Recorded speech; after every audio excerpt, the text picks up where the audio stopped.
Darkness has fallen. Rain hammers the cobblestone streets. Shadows flicker in a narrow alley. A figure glides through the moonlight, clutching a rusted sickle. Their target, the door of an old hut. The door creaks open. The sickle rises. A single swing. The throat is slit. Blood seeps into the earth. The shadow melts into the night. No trace remains. But where did that sickle come from? Stolen from a field? Snatched from a barn? Or was it always at hand, waiting for its moment? These secrets will illuminate the darkest corners of the Middle Ages. Subscribe to our channel. This journey stretches beyond the shadows. Every step holds danger. Every corner hides a weapon.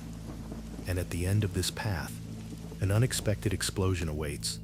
Early Middle Ages. The dawn of the 6th century. The ashes of the Roman Empire still smolder. Europe is fractured into petty kingdoms. Villages are lost in the embrace of forests. Everyone is chained to the land. Born in the fields, living in the fields, dying in the fields. But anger ripens with the harvest. Family feuds erupt. Neighborly grudges fester. Land disputes, inheritance wars, and murders quietly take root. Picture a village. The sun has set. Wind scatters straw across the ground. A farmer approaches a hut in the dark, his heart burning. His neighbor stole his land. In his hand, a sickle, long wooden handle, rusted but sharp teeth, made for harvesting. Tonight, it reaps something else. The door groans.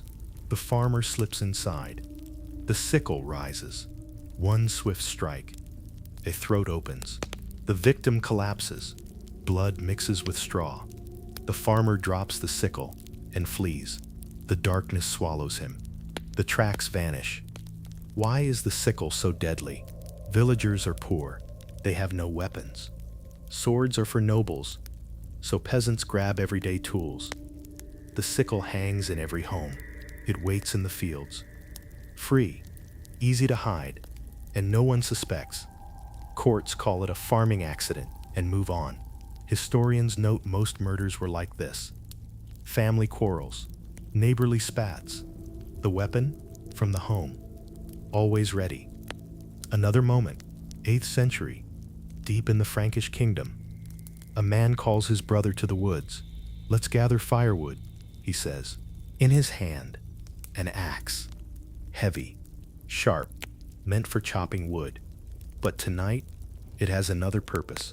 The brother turns his back. The axe swings high. It comes down. The skull splits. Blood drips onto leaves. The man buries the axe in the forest. The earth keeps it secret. Why the axe? Every farm has one, for wood. But in murder, it shatters bones. Forged by a blacksmith, costs a penny. Cheap, lethal. The pickaxe, too, isn't forgotten, made for digging earth. But a farmer uses it to bury his rival, literally. The pickaxe plunges into a chest. Bones crack. Blood flows. Why a pickaxe? It's in every garden. Long iron tip. Sturdy handle. Easy to find. Peasants don't know guilds. They make their own weapons. Or borrow from a neighbor. But with hatred, they don't return it. Another scene. The edge of a forest. A branch is cut. Sharpened with a stone. A simple stick, but thick. 7th century, an Anglo-Saxon village. A man lures his enemy into the woods. The stick rises. It falls. The skull cracks. Blood seeps into the soil. Why a stick? Free, everywhere. Carrying a sword is forbidden for peasants. Laws protect the nobles. A stick? Just a branch. Not a weapon. Courts ignore it.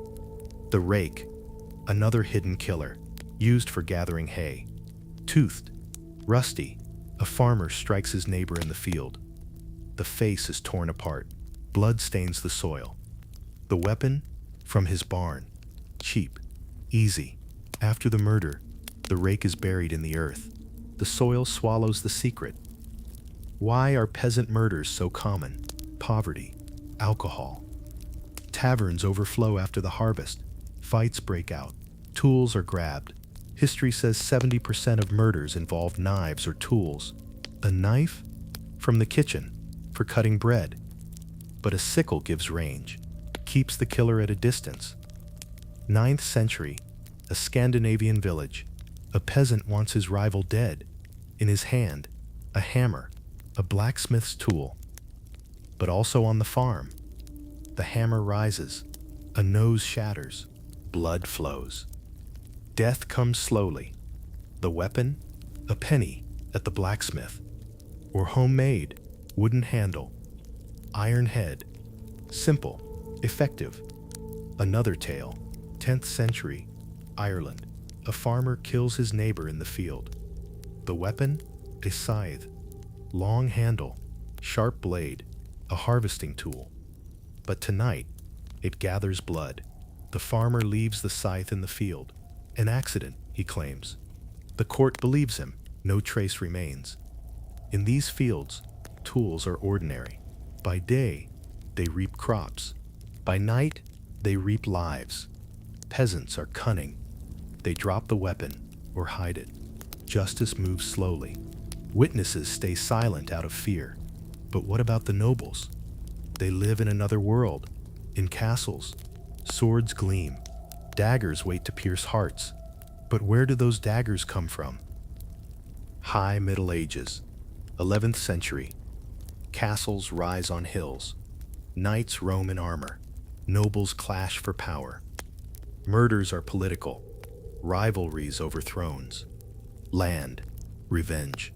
Weapons are sharper, more discreet. Imagine a castle, night. Candles flicker on stone walls.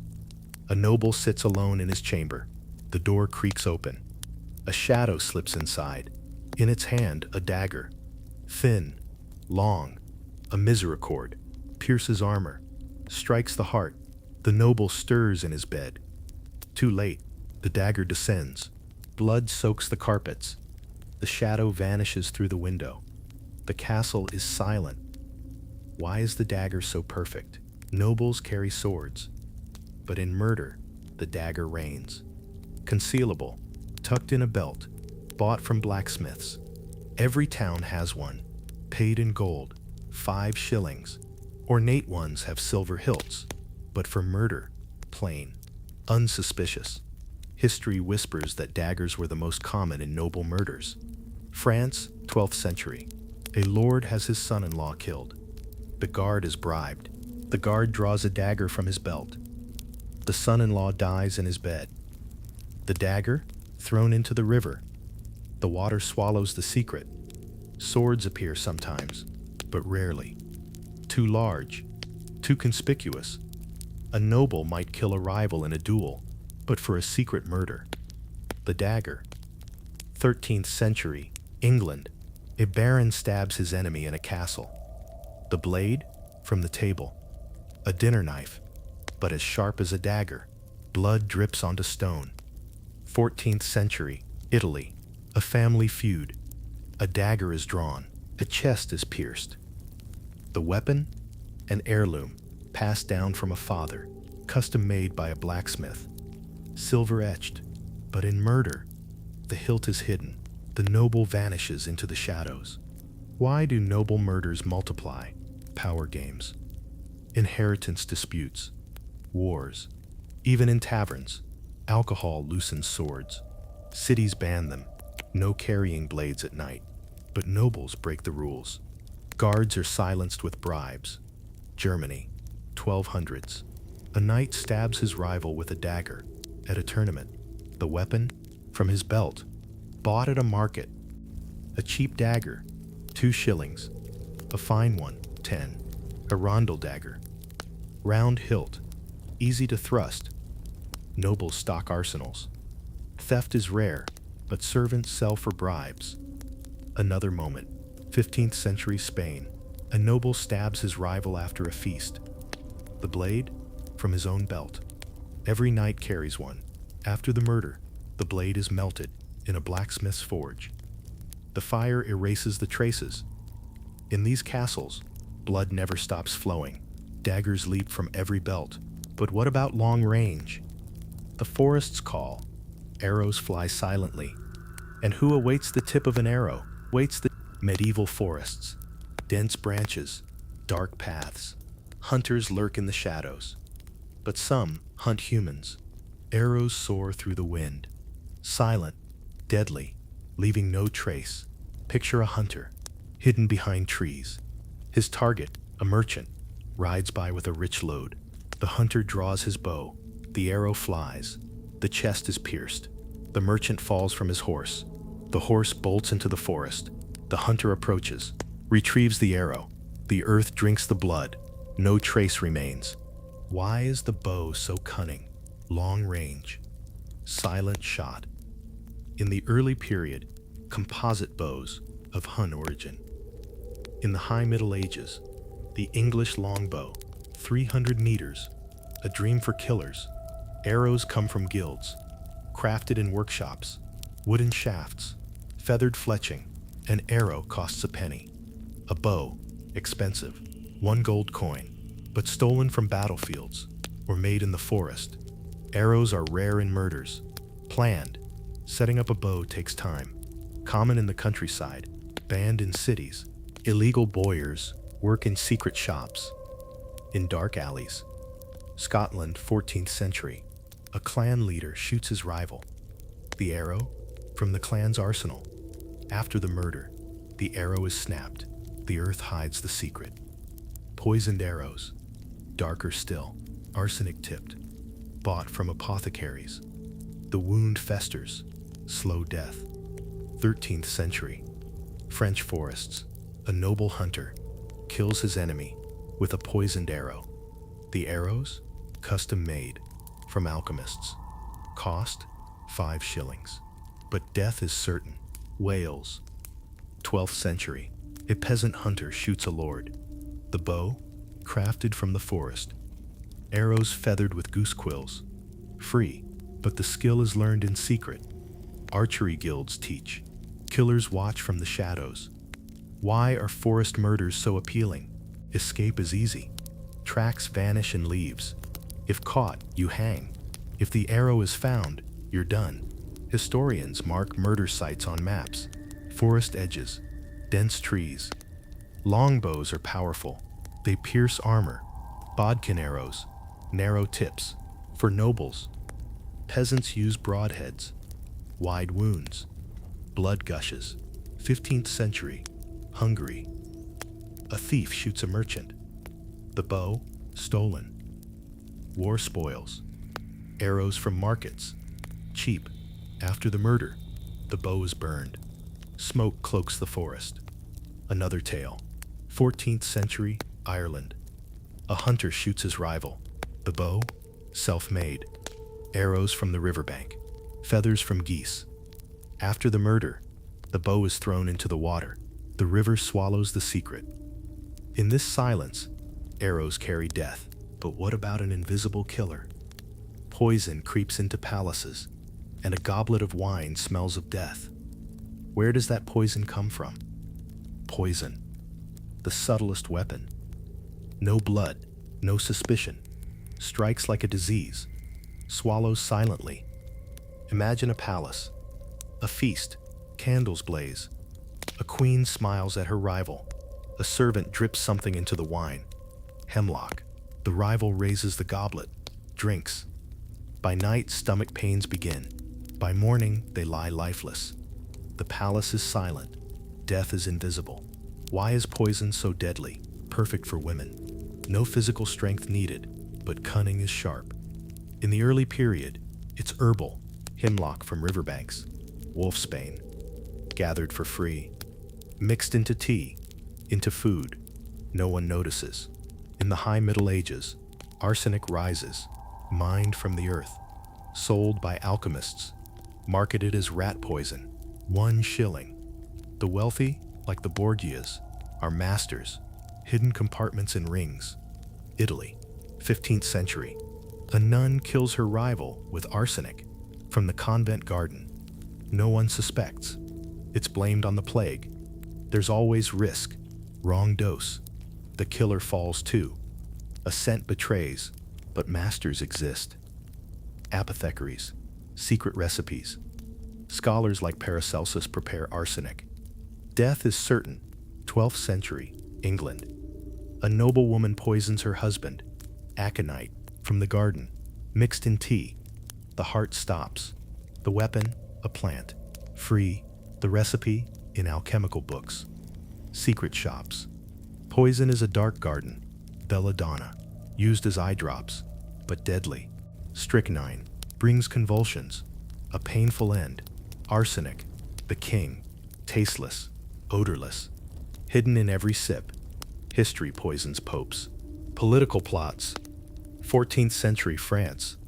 Royal poison, bought from servants. Alchemical shops brim with secrets. Valencia. 15th century. A woman kills her neighbor with arsenic. The court suspects, but no evidence. Those caught are burned. Poison is a grave crime. Another tale. 13th century Spain. A noble poisons his rival in wine. Arsenic, from an apothecary. Cost? 3 shillings. But death is slow. The victim writhes for days. In palaces, poison seeps everywhere. No witnesses. Evidence melts away. Sniffing dogs are rare. Killers escape with skill, but an explosion shakes everything. Gunpowder rattles castles, and a rifle fells a lord. Where does that gunpowder come from?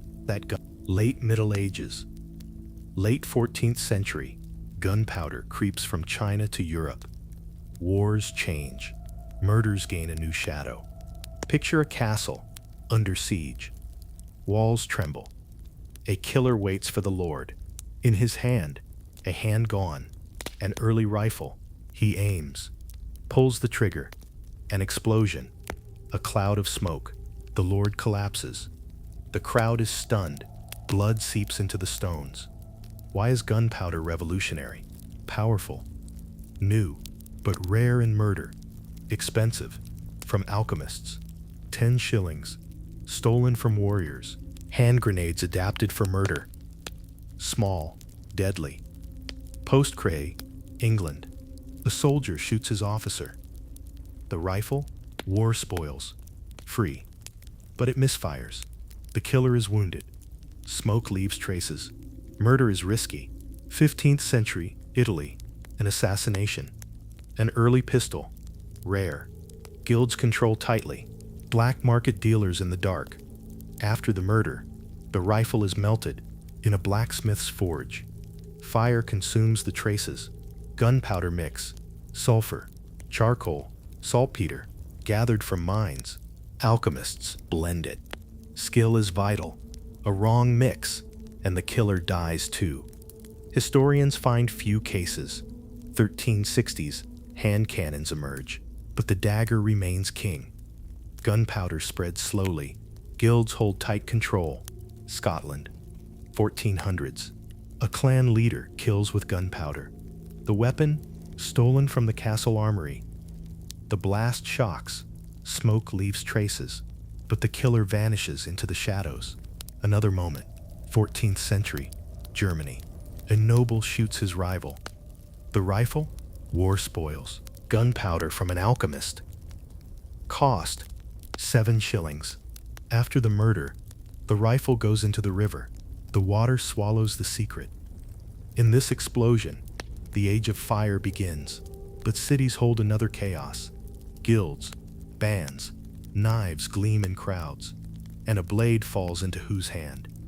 Cities grow in the 12th century. Narrow streets, crowded markets. Guilds overflow with blacksmiths and buyers, but bands loom like shadows. No carrying knives at night, yet everyone does. Picture a market, a sea of people. A thief approaches a merchant. A knife slips from his pocket. One strike. The chest is pierced. The thief blends into the crowd. The knife lies on the ground. Blood seeps into the stones. Why are knives so common? Cheap, from markets. A penny, from guild blacksmiths. But there's a black market. In dark alleys. Secret stalls. London, 14th century. A street fight. A sword is drawn, taken from a school, or hired. Women use needles. Poisoned. Boiling water splashes faces. Paris, 13th century. A guild worker, stabs his rival. The weapon? Stolen from the shop. Markets teem with contraband. A dagger, 3 pennies. Florence, 15th century. A noble thief strikes with a knife, bought with a bribe from a guild. City murders rise from crowds. Theft, alcohol, knives in every belt. Another tale, 14th century. Venice, a merchant stabs his rival. The weapon? From a market stall. 2 pennies. After the murder, the knife is tossed into the canal. The water swallows the secret. Cities brim with chaos. Laws are mere paper. Guards are too few. Bribes open every door.